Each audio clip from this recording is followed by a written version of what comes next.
Excited going back to the moon. It's a little bit haze looking out over downtown. I still keep having to glance over and say, wait, it's not raining. I'm sure it is not raining. That is the haze from those Canadian wildfires. As a matter of fact, though, air quality levels are about normal. Not great, but not so bad that it's even much of an issue for folks with breathing issues. But usually this time of the year, before we get a front, the air quality tends to get a little bit worse, especially with an increase in humidity, which it's not terrible, but a dew point of 70 degrees right now. Current reading is 86, a little bit of a breeze out of the east at 14 miles an hour, and you can see from the little low cloudiness that we had moved through. In fact, we were under mostly sunny skies. It was really the haze that provided more of a partly cloudy look, and the only rain on radar has been well down to the south. So from our camera looking over downtown, there is no rain in the region. That haze is the smoke from those wildfires. Current readings across the area temperature-wise, we're in the 80s. A few locations we're still able to get into the lower 90s, especially Baton Rouge out toward Lafayette. And the dew points haven't been terrible, 60s, low 70s with a few upper 50 or mid 50s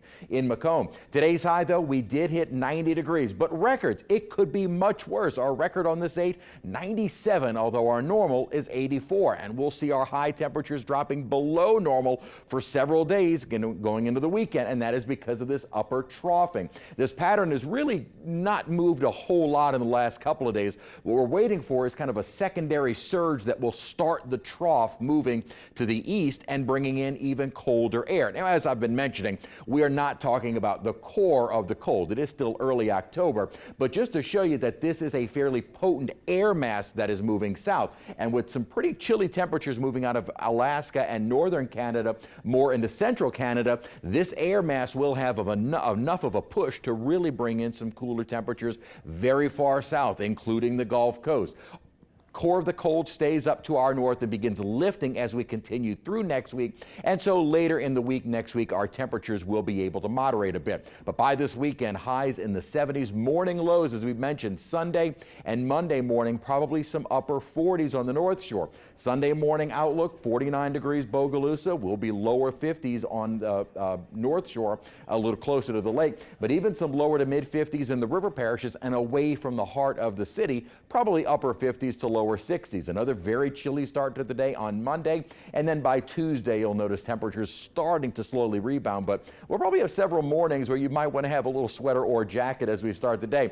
And in terms of rainfall, not much. 30 to 40% later in the night Thursday going into Friday with the front itself. So here's our forecast model where we're expecting quite a bit more rainfall associated with the front is over Texas. They're going to get much needed rainfall there, but as it moves into Louisiana, most of that rainfall dissipates, and in fact they'll have kind of a cluster of storms that'll move down offshore. So we get very little rainfall late Thursday and into early on Friday with the front. High temperatures Friday, even behind the front, probably still mid 80s, and we'll get kind of that surge of cooler, drier air moving in for Friday night and on into the weekend. And as far as rainfall totals go, as I mentioned, far greater over Texas, what we're expecting here.